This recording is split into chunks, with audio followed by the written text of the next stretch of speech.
All right, Lady Ada, what is this? Hey everybody, and welcome to our weekly show and tell. This is our Hangout on Air, where you, the maker, hacker, viewer, dreamer of dreams, come on and show us your project. We're going to be here for the next, like 20 minutes or so, and we're going to kick it off with some Adafruit peeps, and then we're going to go through and call on you. Please keep your mic muted until you get called on, and then please take 2 to 3 minutes to show your project. We have to leave here at 7:50. Yes, that's right. So if you just came in, please mute your mic. And we have some special guests here tonight, Gotenna. They're going to be saying oohs and ahs and cool project. So you're showing your stuff to more than just the two of us tonight and the world. Okay, so please. Yeah, if you can mute your mic, Byron, or I'm gonna mute it for you there. Lon, can you also mute your mic just in case? Yeah. All right. First up, No Pedro. How are you? Hey guys, Hello, how's everybody guys. doing? We're back in South Florida, for better or for worse. We'll be okay. We're all prepped up and ready. But Pedro. So we're gonna preview next week's project, which Brandy had an idea of making this brush cleaner. So of course, when your spouse challenges you to make a project, you're like, okay, I'll try to make it a little bit better. So it has obviously some Halloween, it's related since you're gonna be using a lot of makeup for Halloween. So she has a lot of these dual-headed brushes, and I was challenged to figure out a way to be able to mount them and dry them with the UV lights that we have in the shop. And I came up with this little dual printed little holder. So we're using Ninja Flex and PLA. I just grip onto the double-headed brush, so it just slides in from the side like that, grips on, and you can just slide this into the top of the brush holder. And we're using our UV LEDs on the inside, and I'll show that off next week. And we have a 40mm fan on the inside, a little power boost inside of there, and it has enough juice to dry and sanitize the brushes in there. So we have the 400 nanometer UV LEDs, which is enough to kill the the DNA of most bacteria. So we'll show that off a little bit more next week. And just wanted to preview that. All right, cool. Project for next week. And we just wanted to say that there's going to be no 3D Thursday because Oh no. a little bit of a hurricane coming our way. So Yeah, this is most of our day, like putting aluminum shutters on all of our windows. So Wow. we figured we'd take the Phantom 4 for a little test drive before the storm. yeah, and for insurance purposes, of course. Too. Okay. No, that's great. Cool. I hope the before shot looks like the after shot. That's what I'm hoping too. I want to overlay it.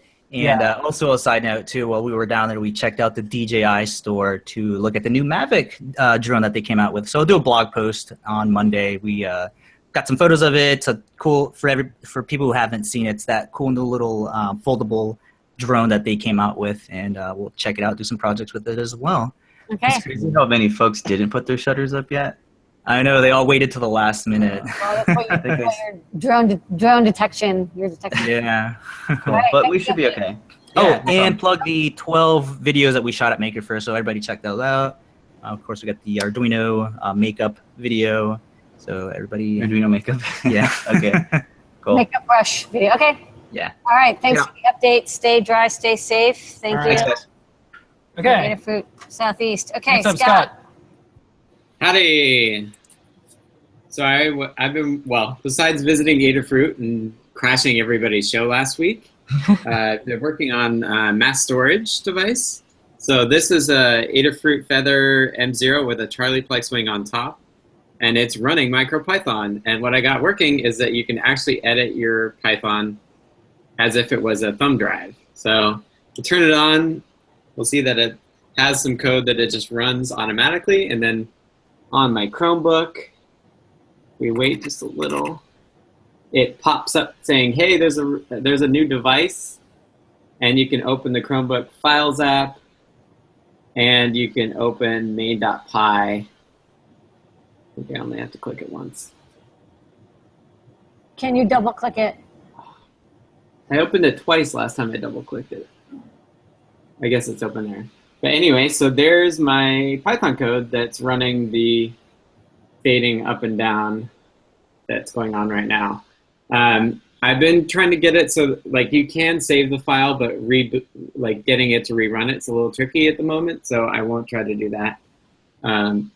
But this is really neat. You basically take your code with you, and you can edit it wherever you are. Okay. Looks cool. All right, and more to come from there. Mm-hmm. All right, thanks for the update. And did you get that working on the plane? Because when you were leaving here, you didn't have it, and now you do. I made progress on the plane. Okay. I don't think I got it completely working. All right, well, we can say you did, because that's just Yeah. sounds glamorous. Yeah, we did some USB stuff too. Okay.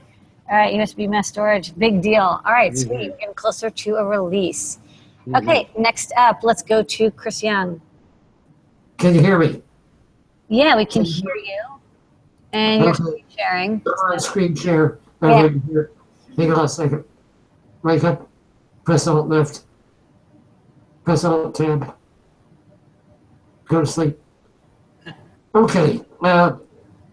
You know that I like to make renderings using persistence of vision ray tracer.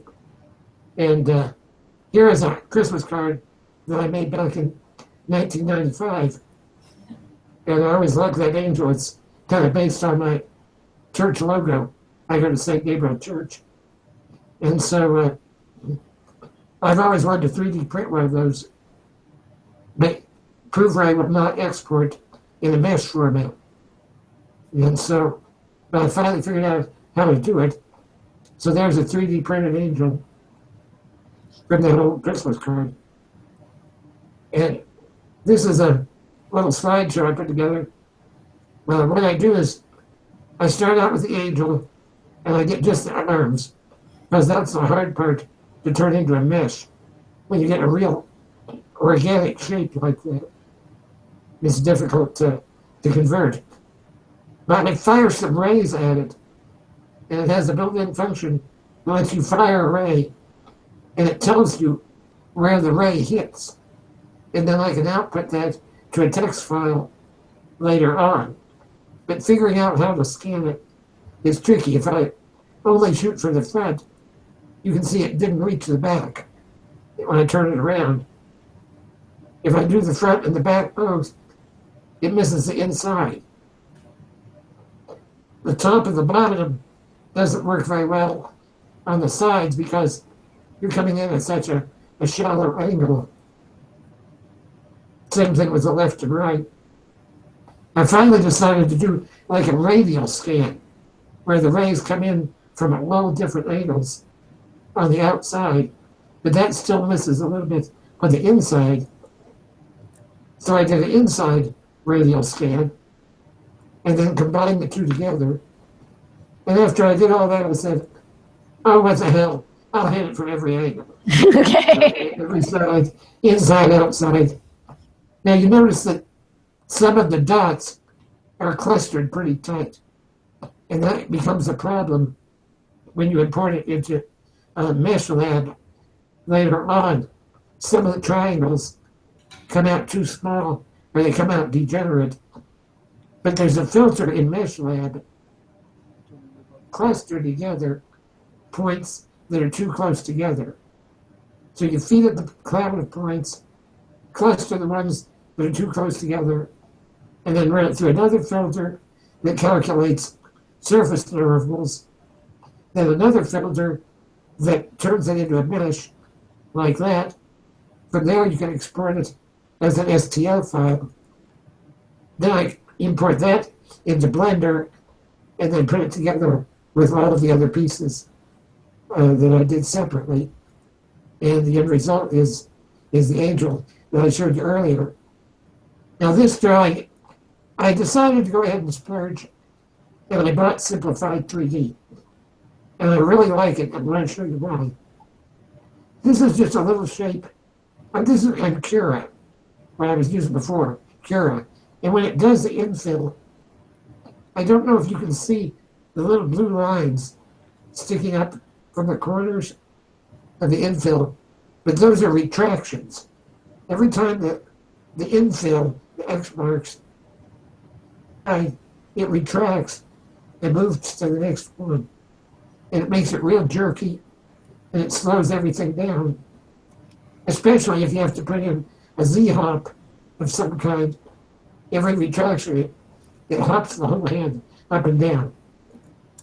But in Simplify 3D, it does the zigzags one way on the even rows, and then the other way on the odd rows.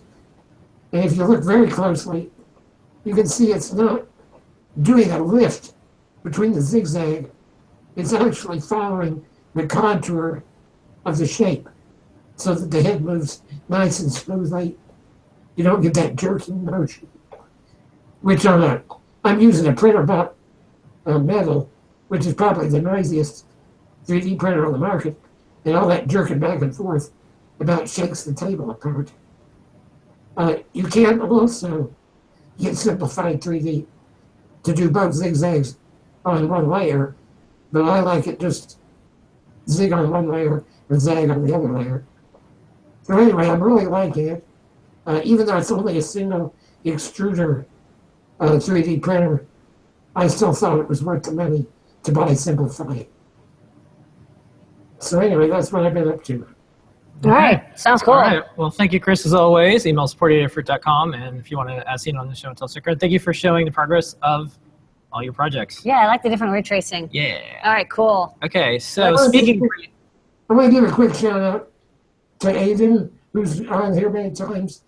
That I saw the thing that he did at Maker Faire. The video he posted of his talk at World Maker Faire was really interesting about the democratization of the tools. I mean, you know what I usually use my stuff for is to make my adaptive equipment for my disability. Yeah. And if it wasn't for all the free tools available, I wouldn't be able to do half the stuff that I do. So, really good talk for him. I just wanted to say, way to go. When we see him on the show, we'll give him some shout outs too. Okay. Yeah. Okay, thanks, Chris. All right, thank you so much, Chris. All right, well, we were talking about ray tracing. I had a good segue, so I'm going to pretend that we're going to... Okay, keep going with it. All right, if everyone keep it to 2 minutes because we do have to run late. Please. All right, 2 minutes. Ray, go, Ray, go. Go, go, go. Wow, yeah, you guys said Ray so many times. I was like, wait, are they talking to me? Yep. Yes.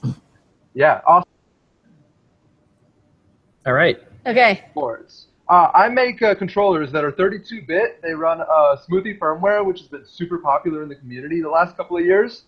And the idea with this has been entirely just a matter of maximize, overkill, and yeah, just everything along those lines. Okay. So yeah, what we have here is 6 swappable stepper drivers up top. So you can use your, your Pololu 84988s, your DRV 8825s. There's a driver that uses Trinamic now called the Silent Step Stick. So there's a lot of choices on the market right now, and I just didn't want to get into the politics of driver wars. You pop in whatever you want. It's up to you, and if you burn one, you pop it out, and it's $2 to put a new one in. And the cool thing is we've got 6 of them. So now you can run a 3D printer with triple extruders for printing in 3 colors. You can do a 6-axis CNC or robotic arm that takes G-code. You can have all the fun stuff. I've got a pick and place in the works that's going to use this board, and that's 5, and then I might have an extra axis to kind of push the reels, and so on and so forth. So we really wanted to do as much overkill as possible. On the note of power, we've got some really big MOSFETs here. So this big one right here is actually rated for 120 amps. I love the automotive industry, but because of the connectors and the PCB, we say 20 amps. So you can run a really big 1-foot by 1-foot silicon heater through it, so on and so forth. 4 MOSFETs on the bottom. We have 6 end stops that are protected with a diode buffer / inverter circuit. So there are people that are using inductive end stops, and you can run those at 24 volts and just feed that signal right in. Okay, I got 30 seconds. 30 seconds. Wi-Fi, Ethernet, awesomeness. This is a factory sample that I just got last week, and I'm up for pre-orders right now if you go to cohesion3d.com. And I'm pretty much going to be putting 100 of these on a credit card in the next week once China gets back from holiday. Okay. Good luck. All right. Well, thank you very much, Ray. And post a link up in where you saw the show and tell so folks can check this out. Looks amazing, maximum everything. Email support@adafruit.com, and you can probably fit a sticker on the back of that. Yeah. All right. Oh, absolutely. Lon, unmute your mic and show us. All right. Yeah. So, we're getting pretty close to wrapping up the tutorial on the foam weapons. We've got, if we're going to see those, we have our plans all finished up and cleaned up in Illustrator. I had to refresh my Illustrator skills. I've got the prototypes painted here. So here's the dagger. Nice. Came out all pretty. Yeah. And the saber had to set up a different camera angle so we can see the whole thing. And the filigree work, I snuck a little logo in there. Very nice. That's nice. Sneaky. So yeah, all super cheap materials. Yeah, hopefully have the tutorial done in a couple days and on the learning system. And then I'm also starting my big build for October, which is a slightly larger sword. Yay! Troll killer. Yeah, but it's a World of Warcraft weapon, so BlizzCon's coming up in about a month. So we're trying to get some stuff ready for some people who are going to BlizzCon. Okay, right. thank you. Thank you so much, Lon. All right, that was perfect amount of timing. All right, next up, this is Cunning. Cunning? The Cunning Fellow. The Cunning Hi. Fellow, what are you showing? G'day, Andrew's actually my name. That's just the whole web persona thing. I'm showing off first two things. One is a game that I wrote for the Use Box, and the other is a little version of the Use Box that I'm making. I know Lymore was involved in the Use Box and made her own version of the Fuse Box, so she's probably got some ideas about writing games for it and how hard it is to squeeze games into the 4K RAM that the thing has. This is an interpretation of the Atari Jaguar game, Tornado 2000. Oh, sorry, Tempest 2000, that I did a demake to the 8-bit system called Tornado 2000. I'll just swing around the webcam to show it to you. Oh, neat. Look, it might be back to front there. No, it's good. That's nice. Ooh, very Tempesty. Tempest, yeah. So I'll just get rid of that and come back to me. So yeah, that's a 2-bit per pixel, 4-color bitmap screen in there, which would be about 14K of RAM taken up if you had to do it as full bitmaps. But there's all sorts of tricky stuff we do to get the game playing. It's not quite racing the beam, but it's about 12,000 lines of assembly code to get that happening. As you know, most of the Usebox games are all tile and sprite based to fit into that 4K RAM, kind of like a Super Nintendo was. Okay. So that's probably the most interesting thing that people would like to probably see more about. Cunningfellow.wordpress.com. I'll put up a link there for that as well. There's going to be a write-up. For your, Yeah, your next project, come back next why don't week. you show the next one next week? Yeah, that'd be great. All right, well, thank you so much, Andrew. I don't want to spoil it. I Yeah. hope it's more sprite. Okay, we're going to do Scott, Byron, Tempest and stuff. Barry. Each of you, if you can keep it to 2 minutes, we'll actually make this happen. Scott with a pumpkin. Okay, I'll go quick.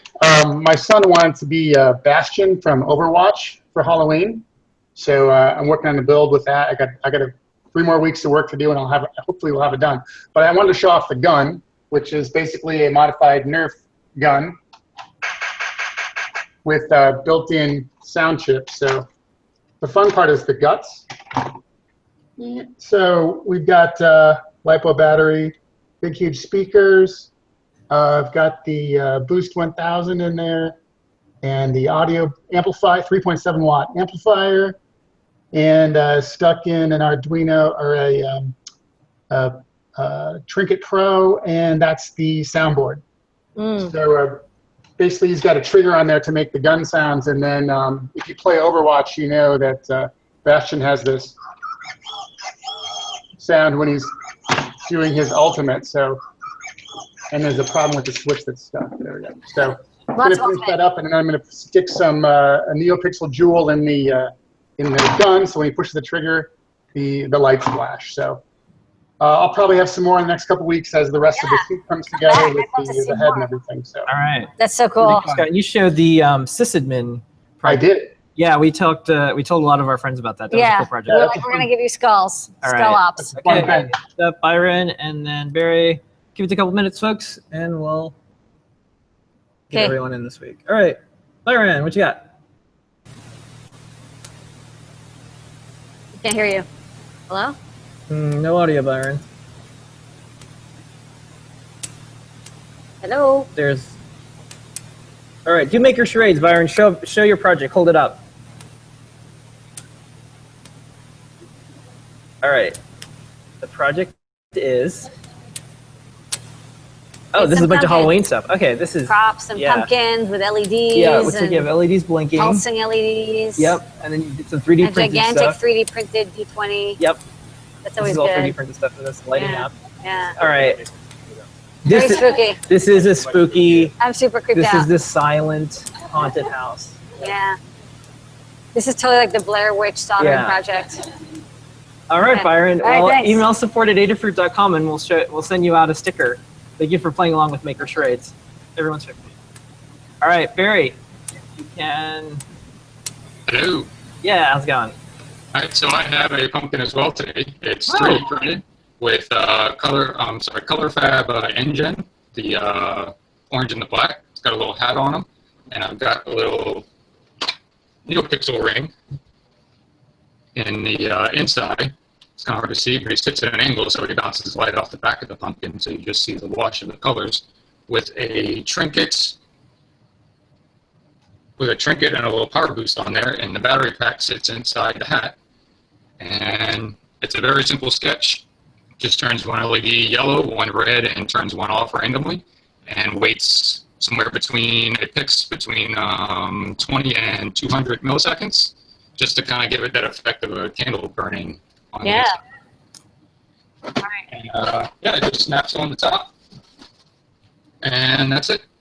All right. All right. Festive. Thank you Hey, so many- much, So Barry. many pumpkins. There was like I 6 know. pumpkins. I Tis love the it. season. All right. All right. Thank you, everybody, for Thank you, letting Barry. us Yeah. wrap up and get ready Um, for the next show. Email support@adafruit.com, and we'll send you out as seen on Show and Tell sticker. And thank you, Barry. Thank you, Byron. Thank you, Chris. Thank you, Lon. Thank you, No Pedro. Good luck with the hurricane. Thank you, Ray. Thank you, Scott. Thank you, Scott. Thank you, Andrew. And thank you to our special Thank you, guest here for special tuning guest. into the Show and Tell. For hanging out and saying cool. All right. We'll see everybody on Ask an Engineer in 5 minutes. Thanks, guys. Later.